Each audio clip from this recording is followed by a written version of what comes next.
Hello and good evening. So it is time once again to do a box opening for the Universus CCG. This time, of course, we have the very soon upcoming set Jetburn. This is the 6th My Hero Academia set for the Universus CCG, which does bring in a bunch of different IPs into one card game system. We're going to start seeing some new IPs coming in next year, but for now we have a pretty exciting set for the My Hero Academia IP. And if you are new to Universus, you have no idea what this is, you stumble across this video somewhere, it is a game where you play as your favorite character from different IPs. At the moment, lots of My Hero Academia, but we're going to get some other stuff mixed in here soon. And you play attacks and blocks back and forth, and you're trying to beat your opponent. So this is not going to be very introductory in terms of learning the game, but you'll get to see some cool cards. And if you're interested in checking it out, I'm going to have a link in the description to upcoming pre-releases this weekend, which is also probably a sign of stores near you that are kind of currently carrying or interested in the game, and you can check that out. If your store does not currently carry the game, you can talk to them about it, and if they're interested, they can reach out to UVS Games. They have a whole team of local game store sales reps there that are, their job is to talk to local game stores and get them set up and rolling. So all that intro out of the way, I do box openings a little bit differently than most. I don't want to do a video where I'm just opening packs. There's a bunch of those. So I like to pick a card out of each pack and talk about it a little bit, talk about, meta-relevant strategies, some thoughts, things you can do about it. I already did a video for Jetburn just picking out 20 cards that I think are going to be pretty high impact. So I'll try not to bring those up again, even if I open them, but we'll see, right? I just sort of pick a card out of each pack. And yeah, that said, wow, rambling. Yeah, I could get underway. I'm going to lay out the cool ones up here, the ultra rares, the extra rares, secrets, whatever I open. That's pretty cool, and everything else will sit off to the side. I apologize for the camera wobbling a little bit. It is attached to the desk that I'm opening this on. It's just kind of how it goes. But anyway, so I took the plastic wrap off already. We'll see. Once again, we have done away with any sort of no box toppers or quirk packs or extra promos because those were not terribly well received. But 24 booster packs of Jetburn in here. Very nice card packaging with the new Universus top orange bar that's going to be on all Universus products, so that even though, there's the Godzilla game over there and the Cowboy Bebop game over here and the My Hero Academia game over here, they are all Universus. Right, so we're going to have that nice unifying banner in all these packs. Let's get rolling and open up our first pack here. Let's see what we got in here. I'm not going to list out the names of the cards as I go through them. We are going to look at the shiny ones for sure. We've got some brand new card frames in these sets if you have not seen them yet. Very nice, very clean. A lot more space for the art.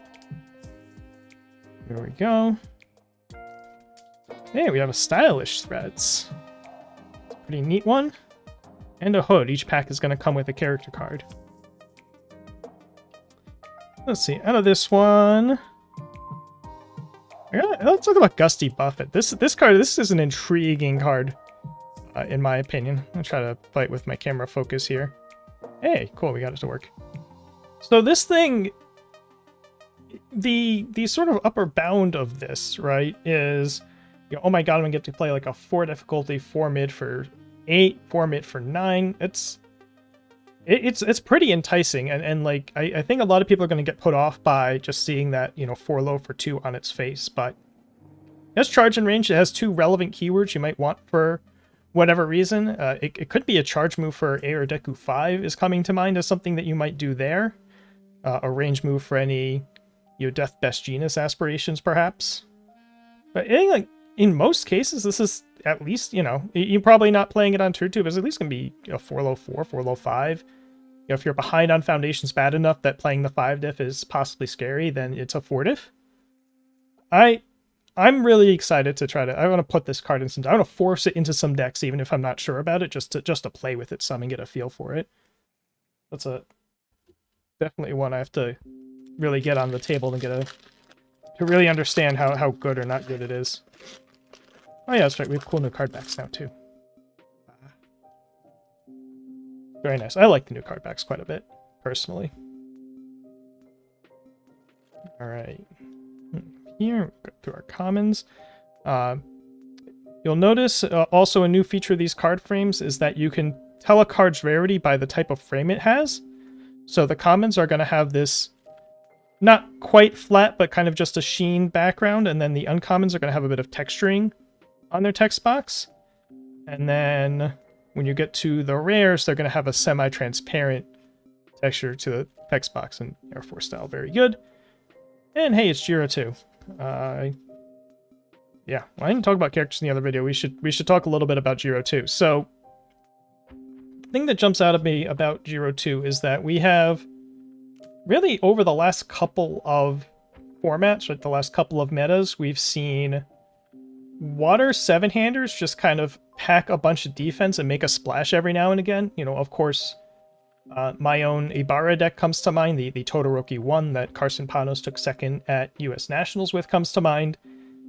And all those characters have some relevant defense on face. They do not have -2 speed on everything.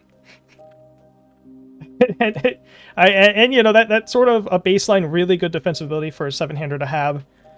So getting to see a water character that has the defense on face and also has not quite exactly a quote-unquote damage bonus, but the applause counter mechanic says that it doesn't necessarily matter how much damage you're dealing, right? You can still eventually get there and win the game. I think she's going to be very, very good. We don't know exactly what the list is. Obviously, I've been talking about water a lot, so that's going to be the first thing I try. Life, a very good symbol for sure. Goods had some success. I know there's a pretty popular good build running around already. Yeah, definitely, you know, at the top of the must-try list for sure.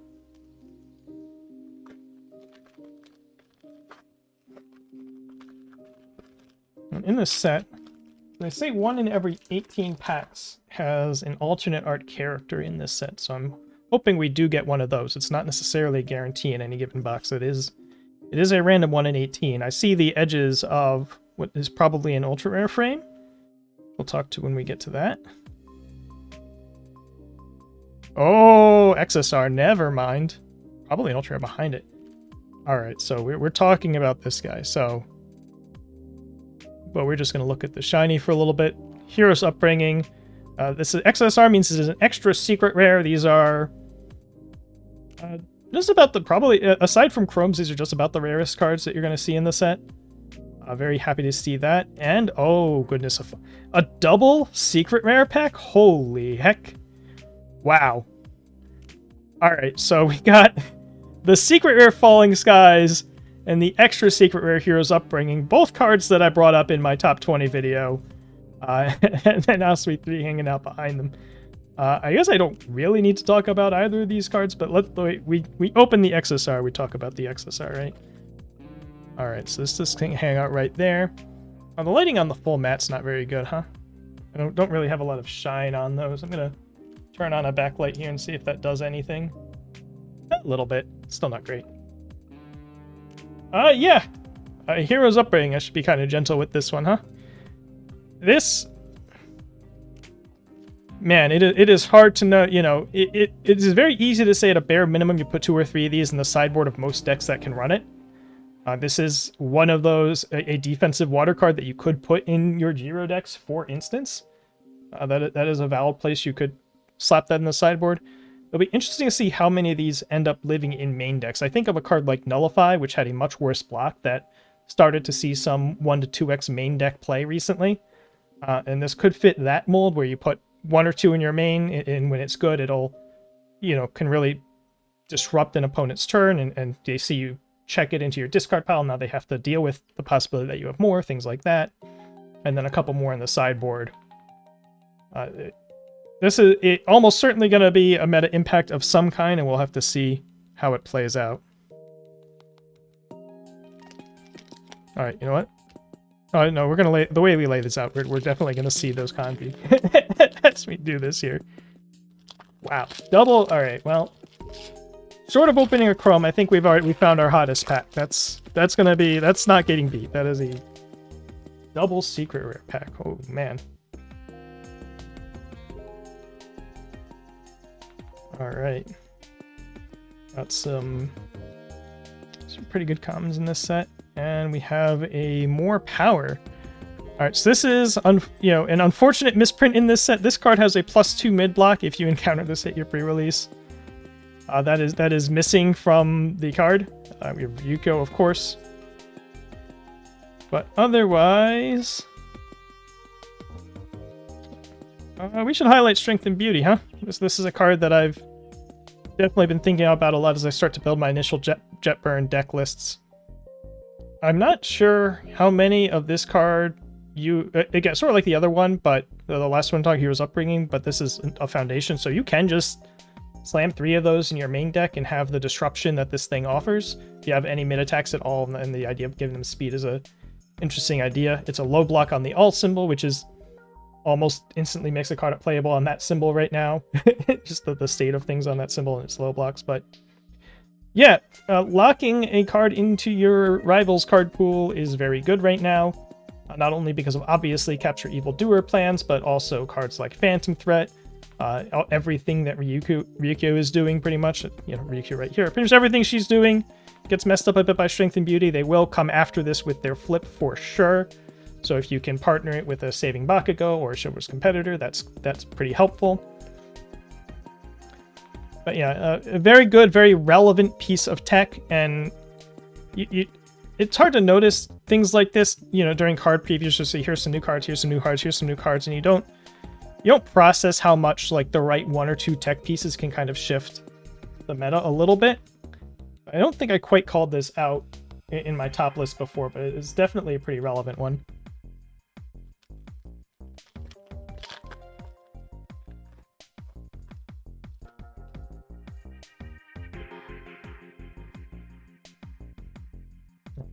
Dance routine, that might be the one we're talking about here for sure. Let's see what we have. Some color in them. We have an Air Force Gloves. Very striking card. There's a bright yellow background. But hey, a dance routine. So, you know, speaking of water and block zones, like we're talking about, all water tends to have a high block shortage in this. Provided you have some number of lower damage charge attacks in your deck, like this is going to see a lot of play in any deck that can kind of get away with just sort of imagining that it's going to get to play that response sometimes, because water +2 high block card that does things is something that's sort of instantly in good demand, and you know, it's a net 2 speed, 1 up, 1 down over a turn cycle, which is pretty fine for a card where that ability is playable while committed. Tenacious, that's what the Tenacious keyword means. You got a little reminder text down here is that it is playable while it's committed. And it is a pretty innocuous card, but I think it's going to see more play than you might think just, you know, from initially looking at it.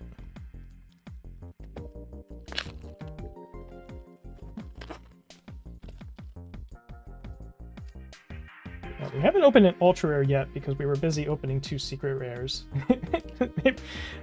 maybe this is the pack. I think I already see it. Elasticity, yeah, that's a silver. That's what I thought last time though, and it turned out to be a pink shine. Very different. Hammer, Feather Rush, Angry Yelling. Hey, Airy Smiles. All right, very happy to get my first one of these. Very feels appropriate that this is the first ultra rare I've opened. This is one of the ones I'm the most excited for. I am trying to play this in lots of initial deck lists right now. Already talked about that card on another video. Elasticity is just one that I'm curious about. I think you need to have the right character that, you know, maybe obviously it's made for gentle, but I think if you have other characters that are putting good high volumes of speed on all their stuff, such to where if you can count on having situations where like, oh, they block this thing, that means the next one's going to land, and you sort of hang this out there. I think about it's almost like a response speed first impressions, which has seen a small uptick in play, but much better timing in exchange for, I guess first impressions is sort of the reverse of this, but you know what I mean, right? It's a thing that messes with the, you know, if you block this thing, the next one's going to get worse, that sort of stuff. There could be homes for this. It's always, you know, of course the anti-stun is not, that's an important part of this card too, and the damage reduction is very good. Everything this card does is very good and above rate. I haven't quite gotten it to make the cut in some of the lists I've made on these symbols so far, but I keep feeling like I should be trying to make the cut, you know? This card is probably better than the amount of play that it's going to get. Oh, I'm supposed to grab the grab our ultra rare here. Yeah, there we go.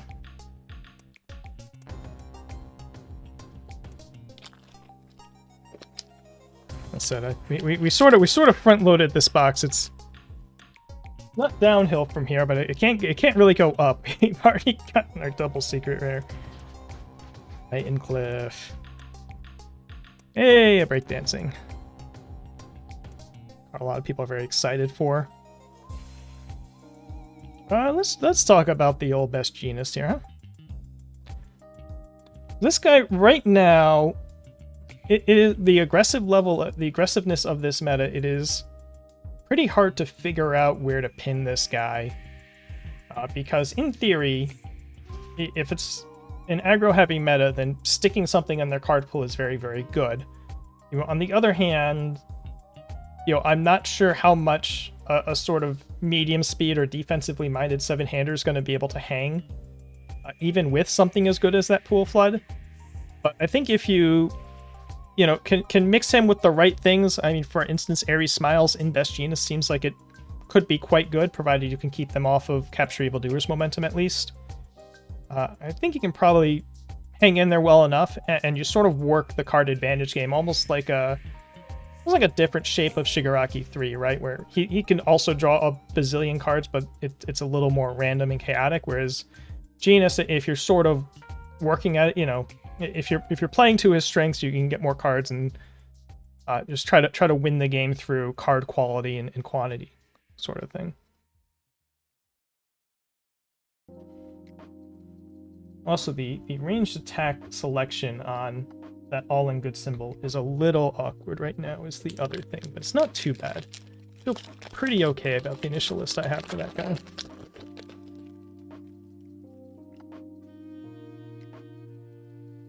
Oh, Hell Spider. Okay. Obviously a big one. Alright. We're used to... Anytime someone opens a pack with the... I think it's Mount Lady has the pink background that we're going to see back here. They're going to be baited into thinking they have a secret rare. People are going to get so mad when they open Mount Lady, because they're going to think there's a secret rare back here. 1,000 Sheep Pierce. We've talked about that one before. This is a pretty strong pack. We talked about Uncommon yet? We'll talk about Frog Stomp. I just think this card is cool.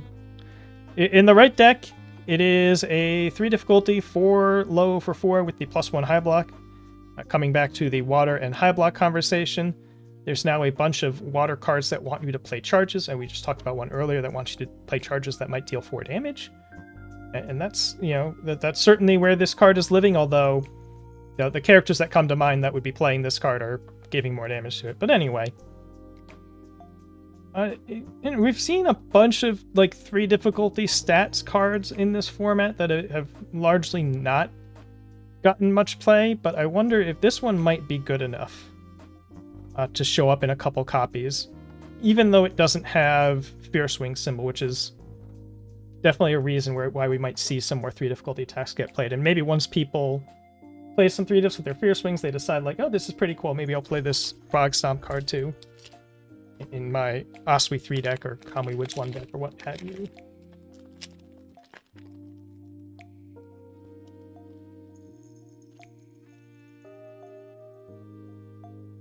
Alright, we've got a Deku 5 in the back here. I already recognize that background.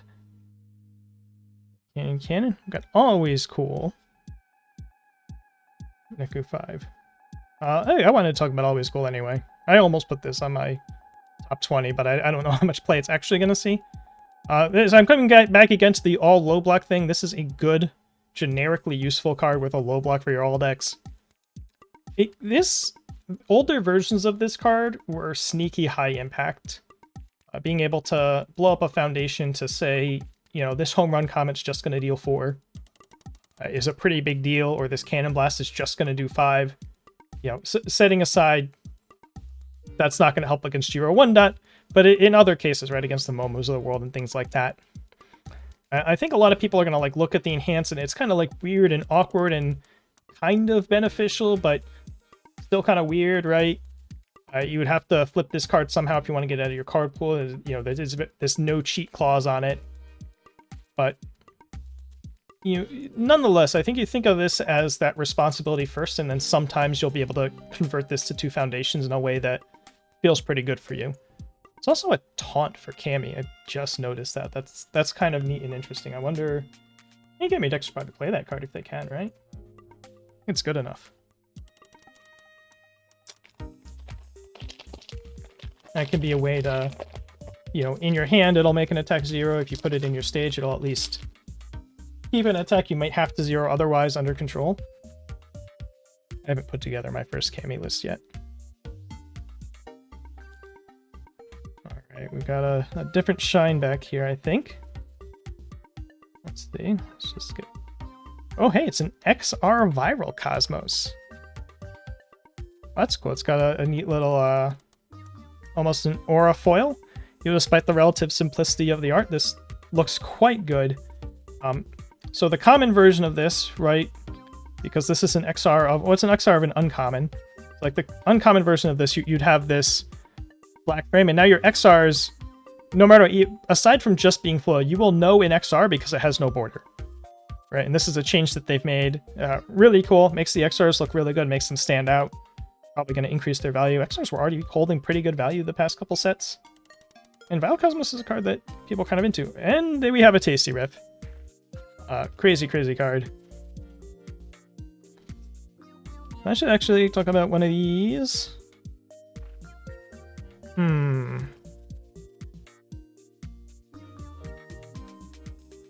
Maybe we'll talk a little about a Dangerous Hybrid. I don't know what... This is a... I don't know what to make of this card, so...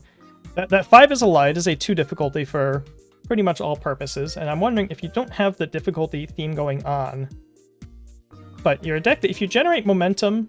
I've had some evil decks in particular lately where I'm like, I don't really know what I do with momentum in this thing. Being able to have a playable wall committed, a Tenacious, turn your momentum into +2 speed or -2 damage. I'm reminded... This was very free and did not cost momentum, but there was an old card called Redeemed Rogue from a prior set that just did this like playable while committed damage reduction that really made combat math a headache. I think this is going to find some homes as just a nice... You'll always find a way to do something with your momentum if you've got this guy in play. It's always going to be able to do something pretty good for you. I encourage checking that card out the next time you're building a deck and you're like, I don't know what I do with my momentum. So that's definitely something you can do with your momentum. This has been a heck of a box so far. 2 ultra rares have been very, very good. I don't know how many... I haven't really like taken stock of the overall quality of the ultra rares in this set, to be honest, so maybe they're just all good. But those 2 are certainly good. Alright. I'm just going to start skipping to the shinies here. Ah, Dramatic Slash. Okay, this is somewhat of a more niche ultra rare. If you are playing assets that you really want, this card is fantastic. Otherwise, you maybe play cheeky 1 or 2x in your 0-1 dot decks, and this thing hangs out otherwise. We can talk about Dramatic Slash while we're here. So I think this is a sort of powered down version of a banned card for those who don't know, and so a lot of people are going to look at this and mostly compare it to that banned card and feel a little disappointed because it's not as good, obviously. But the enhanced there is a little bit different, right? You reveal the top card of your deck, and you may basically switch it with the top card of your discard pile. So if you... It's a very weird effect. So you get... If you have a way to... in particular, if you have a character that has like an enhanced speed card draw, if you're, an air 0-3 dot that's running, some assets might have interest in this, where you can see what's on top of your deck. If you want that card, you can turn your... I might have said 0 before. You can turn your Osui 3 sideways and draw it. If you do not want that card, but you want the top card of your discard pile, you can go get that instead.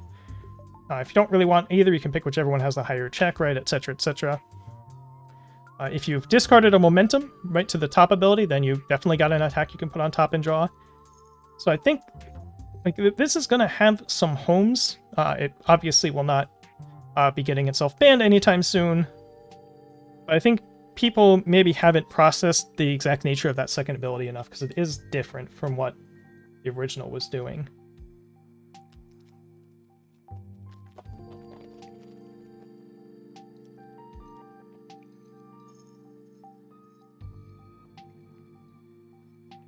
Alright.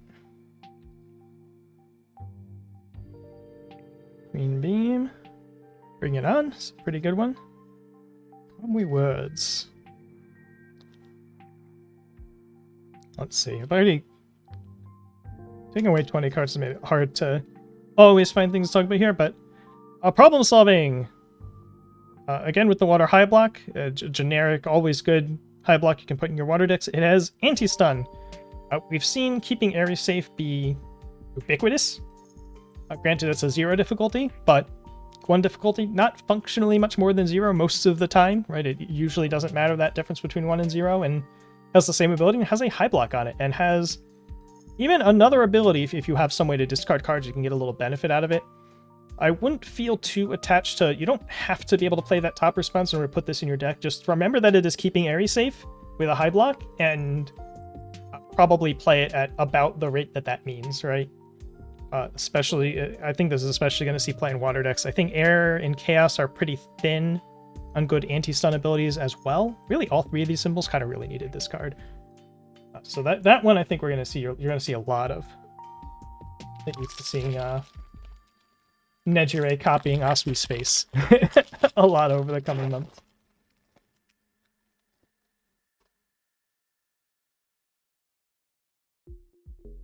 Oh, I didn't... I'm gonna go find my... I'm supposed to be putting the XRs here, right? Viral Cosmos. Here we go. There we are. I'm being very bad about keeping track of the good ones. Putting them up on my row here.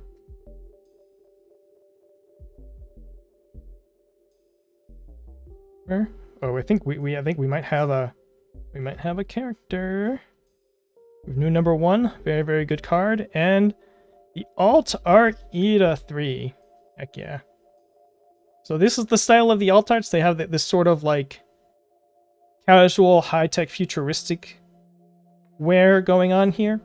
Most of these alt art characters are from the second set and forward to make sure that they are not going to be rotating anytime soon, because the first set is going to be rotating with the Yu Yu Hakusho Dark Tournament set that comes out early next year sometime. So we have Ida 3 dot. Some people swear by this guy. I don't. Every set you kind of have to just like take stock of what the EX attacks available are, because it's not a keyword you normally pay that much attention to. But then you look at this guy and you're like, okay, what EX things are there? What can we do with that? The once per turn radio 1 difficulty foundation. What can we do with that? He sort of operates on some weird angles, and you're looking through a set. You have to like stop and see what's going on and what's available, what new things have been added for this guy to play. I personally, as implied perhaps here, I have no idea what this guy gets out of Jetburn, but you never know. That's what I'm saying, basically.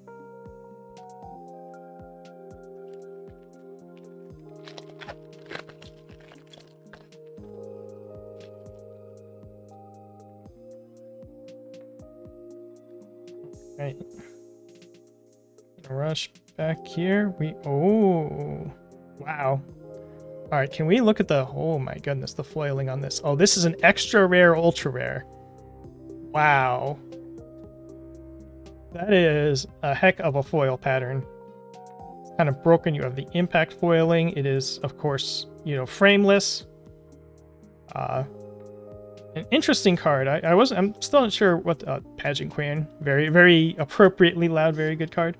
Wasn't quite sure what to make of this card when I was putting together a hood list. What the heck is here? We'll talk about it.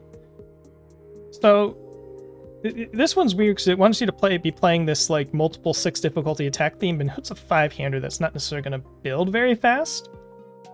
So I'm trying to think. At some point, I haven't really looked yet, but I'm wondering if there's a character that's not Hood that might have an interest in doing this, stretching slam and another 6 difficulty thing. That plus speed equal to the top card of your discard pile. This thing is, very often going to be a 7 mid, 8 mid, 9 mid for 5, so you want to be putting some damage on it, I suppose, as well. Obviously, I'm obligated to bring up Death Arms here as a character that might be interested in doing this sort of thing, because he puts a couple damage on his moves, but definitely a strange one. I think it's gonna, when somebody plays it against you, it's gonna feel a lot better than it looks on paper kind of card. You know, someone's gonna stretch and slam you, and it's gonna get +5 speed, and then they're gonna put a bunch of damage on it, and then their next thing is -2 diff, and you're just like, what the heck, right? Does it share? It does not share with Ochako 2. That's definitely one that came to mind there. Let's see, I think we're about halfway through, maybe a little bit more. 10 packs left. Alright. So we've done pretty nice on our XRs, right? We got an extra rare ultra rare, an extra rare secret rare. We have our alt-art character from this box. This has certainly been a nice box overall. Zelda, stylish. And this one, League Handler. This card you're going to be seeing a lot of for sure. More Kamui Woods action here. Where I want to go with this one. Let's talk about Mr. Kamui himself. We were talking about this in a Discord earlier today, and you know, obviously he's not going to be the fastest deck in the world, right? He's gradually gaining health, and that's nice. That's not necessarily your goal. But he is a 6-hander that is not putting any stats on anything on his face. But if you look at the suite of cards you can put into your card pool with that once per turn enhance, especially on the Earth symbol, but I wasn't even like looking at the other symbols too much. I was just looking at the Earth symbol straight away. There's a pretty good range of things. You have everything from, you know, BMI Master, obviously Kamui Wood's own cards that give you some stats. You have a red counter for that damage pin effect. You have Season the Advantage off of Earth, so you can flip costs. It's very versatile. If you can figure out how to operate as this 6-hand size guy that's not doing any stats per se, unless you're using Arbor for once per turn +4 damage or whatever. If you can sort of crack the card economy and statistical economy out of that, he's very, very versatile and all. This is gonna be one of those that'll probably take a while before you see, you know, somebody brewing their version 8 Kamui Woods 2-dot deck that's, you know, suddenly beating people up and winning these like weird matches where you're not really sure what's happening, but you've lost.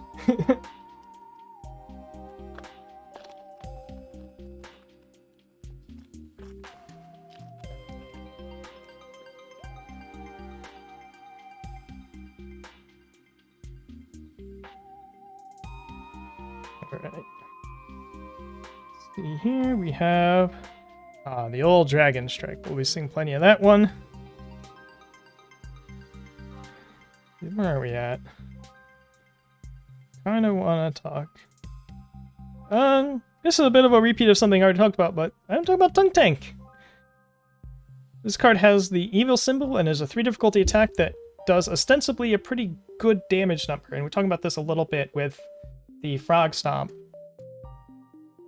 And this one shares a symbol with Fierce Wings, and I think you're going to see some people put 1 or 2 of this in their decks that have Fierce Wings, so that Fierce Wings can go grab an attack, and that attack can do, you know, probably in most cases, you know, 5 or 6 damage or something like that, which is quite nice for a 3 diff. It obviously has to end your turn, but that's fine. There's nothing wrong with playing a 3 difficulty as your last attack. It's kind of just normal. It can follow a bunch of tongue whips on the evil symbol for sure until that rotates. So this is, you know, all these kids' attacks are kind of interesting. This might actually be the one that ends up seeing the most play, just because of its interaction with Fierce Wings and some of the other stuff on the evil symbol.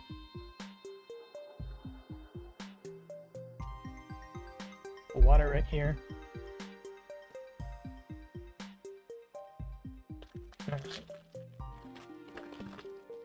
I said this on my other video. The tear tabs are gone, and I have not missed them at all, which is nice. The packs are just easier to open instead.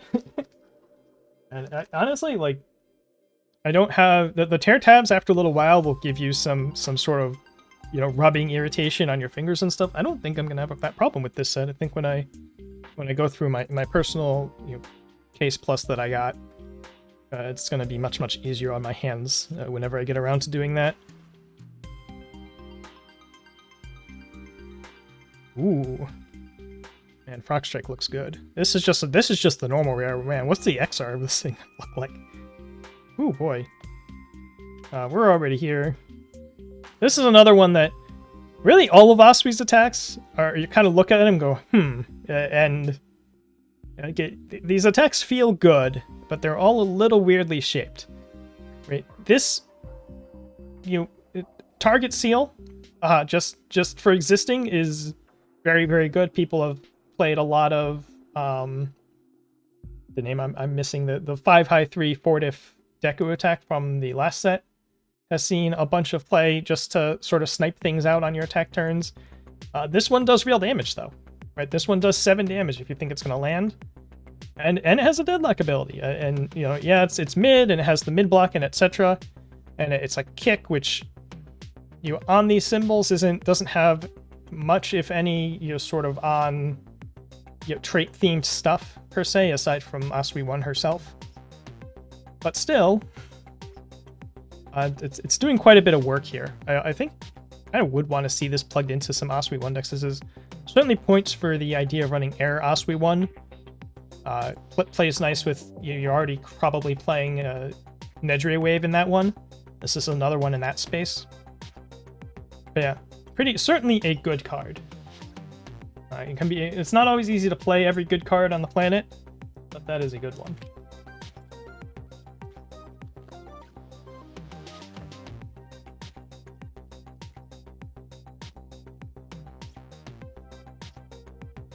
And crash. Are you seeing some special shiny in the back here? Be an ultra rare of some kind. Hey, it's Fiber Web Combo. We talked about Best Genus earlier. And more Mount Lady. We got the ultra rare and the pink there. Fiber Web Combo. This is an interesting one. It certainly wants you to be playing almost a mono ranged attack lineup so that you can give it throw, but you don't necessarily have to give this thing throw to feel pretty good about it. We were talking about Gusty Buffett at the start of this video, giving you a 4 difficulty, 4 low for big damage number. If you're doing some Best Genus things, or you think you're in a match or in a turn 2 situation, you might peel an attack out of their hand, leading with something scary. If you have some scary 5 diffs that you expect to get blocked a lot, then you can play this thing as a 4 low 7, 4 low 8. Obviously you're kicking a card out of their card pool to make it a little bit easier to block, but character's putting some stats on top. I've played a card. I'm dating myself if I talk about that. I'm not going to talk about that. A card shaped like this in the past has been surprisingly good for me, I guess is all I'm going to say there. But yeah, Fiber Web Combo there.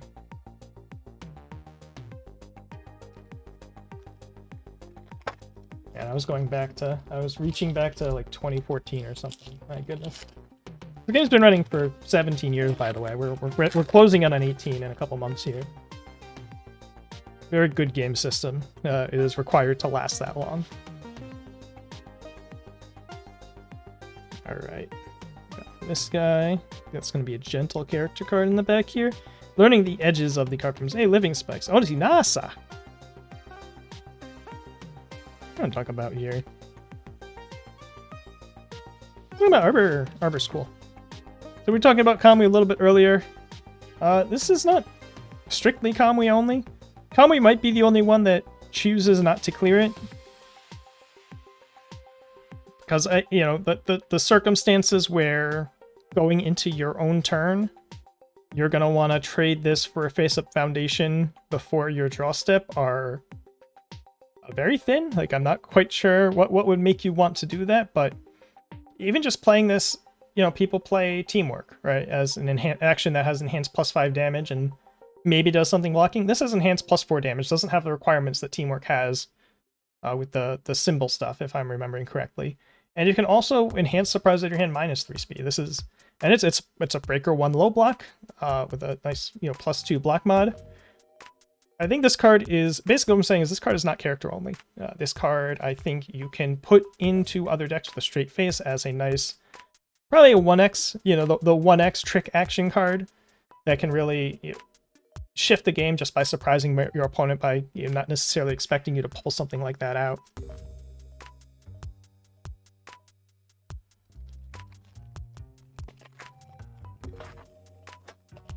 Alright, we're down to 5 packs? 5 packs. Alright, so my understanding is that the distribution in this set is a little more random than usual, which is not a bad thing. It's just a thing, right? Historically, you've been able to pretty well count on the 6 ultra rares per box and all the other ratios and the 1 secret rare and things like that. Oh, we've got something interesting in this one, though. Yay, it's an XR Binging Balls. Just a nice, well-statted move. Sorry, probably limited only, just because we've seen... there's a card from set 3 in Shoji's kit that's basically this, but 1 more damage that nobody plays. But granted, this is a high block. It has the ranged keyword there and different symbols and the Fury keyword on some symbols, so maybe that gets it in the door. But a very, very, very good limited card for sure. We've got a bunch of shinies in this. Wow. We have Lover Mode. Ooh, Alt Art Denki 2. We're getting the weird ones. This is the other one. Similar to Ida 3. Like, you don't normally think about the things that this guy wants to make you think about. So with this one, you're looking for, you know, what are the available ways to spend momentum that are not keyword abilities? And if there's enough good ones, and one that immediately comes to mind that was recently previewed as Hacker Extraordinaire from the Plus Ultra packs, that shares 2 symbols with this guy, if you can find enough things that spend momentum in really productive ways that make up for this guy doing basically nothing else, then you might have a surprise deck there. It's a very interesting rogue character to try out every couple of sets and see what's new with him.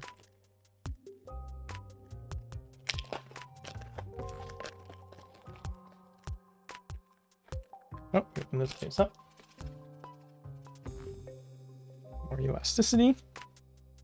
God, I'm pretty sure that's an ultra rare shiny in the back here. What we got? Blue Flame Torment. Yeah. I like this card a lot. You know, this is... Maybe in a lot of cases you could think of this as like a 5 low 6 stun 1 with +1 to your next check, which is a perfectly fine rate, but if you feel good enough about your momentum generation, then you can play this card with a straight face with anything that can wear, you know, a relatively generic 5 diff makes sense. The hack response is, you know, first of all, it's a response to them making the check.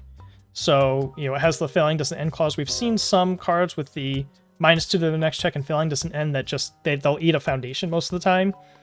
This one gets an attack every time you block with this thing, or, you know, otherwise get it into your card pool, but I don't think this shares with Conway. It'd be pretty cool if it did, but it doesn't. But you block with this thing and you get Breaker 2 when you want it, right? And anything that they might do to try to get around the breaker is not going to work, because you get to spend the momentum and say, no, we're -2ing this one. Just means they get to, you know, fail it and move on with their life, but it's a very good defensive ability nonetheless. And a perfectly fine move, even if you're not Dobby. You know, 5 speed low for 6, a little bonus to your next check's pretty good. You see this scene play in some Gentle Criminal decks come to mind. Get a little bit of speed on that next move as well.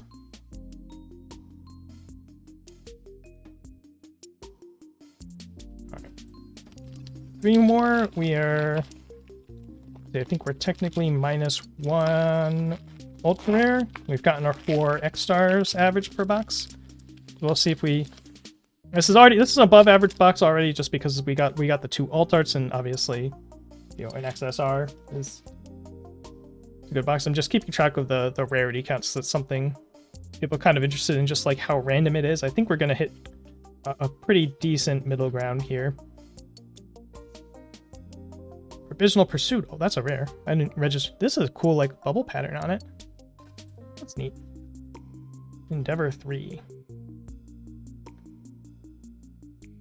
Where are we at here? Trying to decide. Oh, this is half talking about Tasty Riff, but I'll talk about I Won't Back Down. Share Sleeve with Dance Partner. Is it Dance Partner? I forget the name. I'm probably reaching into my Final Fantasy XIV and just saying the words Dance Partner, because that's what comes to my mouth when I think of the word dance. But anyway, it shares with the 2/5 2 high block foundation that wants you to have charges that deal 4 damage. And if you are playing that card and you play this card, it's always going to draw you 1, because if they block it, you draw 1, and if it deals damage, you get to commit the foundation and draw 1. So that's kind of cool.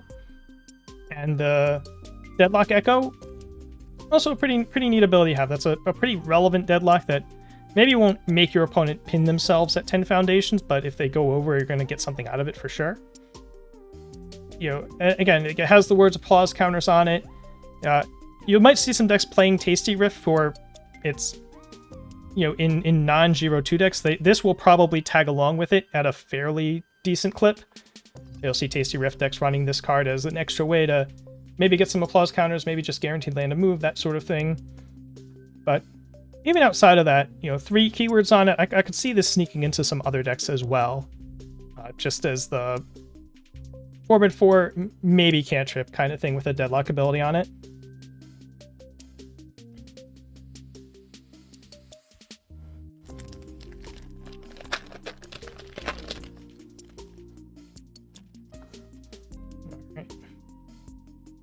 We may have found that 6th ultra rare here. I kind of like that you can see kind of immediately based on the frames peeking out. We're kind of thinking, ooh, Rabbit Kick's an ultra rare. All right. Got little Mirko Blur leg smashing in face. Interesting POV here that some people will probably enjoy. But yeah. Let's talk about it. So 3 high 4. After this resolves, flip it. That is an enhance. You do not have to play that if you want the momentum. You don't have to play that ability. It's not like the Assault Dust that always does that. But you know, discard a non-attack for 1 speed and 2 damage. And this is a funny ability to evaluate because on the one hand, oh, it's a requirement to make it a 4 high 6, right? That's not that exciting, right? A 4 high 6 that has prerequisites. But you're also clearing a card out of your card pool, right? So what you might not do, right? You probably won't play a foundation out there that does nothing just for the sole sake of using this enhance, right? But if you have, you know, a maximum hardening, right? For instance, a card that might go into your card pool and be a non-attack for other reasons that you're going to want it there, or you have other attacks that flip, of course, if you're on this theme, then you're meeting the requirement to get 4 high 6 ND pool clear, and that is very good. Right? So this is a very interesting balance between, you know, if you try to go out of your way to get this effect, it's not that great, but if your deck already naturally lines up with it, it's very, very good. We've seen there's a few cards, I think, in this set or overall that are 5 difficulty. You know, 5 printed difficulty that'll clear something out of your card pool. Getting that on a 4 is much better.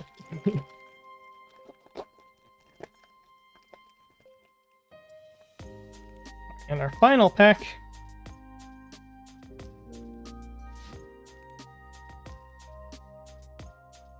Rare here. Rabble Rousing. Ooh, and Hawks. First time Hawks has been in the My Hero card game. Very, very nice looking character card. Alright. See, this is Irate Scowl's an interesting one. So you got, like, okay stats, right? 2 speed, low for 5, plus 2 high block. That's all fine. You're probably not playing that card if it's blank, right? But, you know, I know the first enhance feels Bakugo only, right? Would you really want to make this thing a 5 low for 4, and you have the hoop you have to jump through, etc., etc., but if your rival has 2 less cards in their hand, draw a card.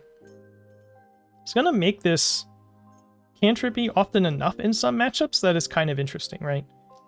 I remember in my top 16 Bakugo 1 deck, right, I was playing Bulk Howling Impact just as a 1x throw-in low attack 4-diff with Fury on it that was going to do some things sometimes, and this kind of fits that mold as well. I think part of the picture there was I wanted the mid block, and this is a high block, but same idea though, right? If you're looking for sort of the statistics that this thing is doing, it'll draw you a card sometimes, and that's kind of neat.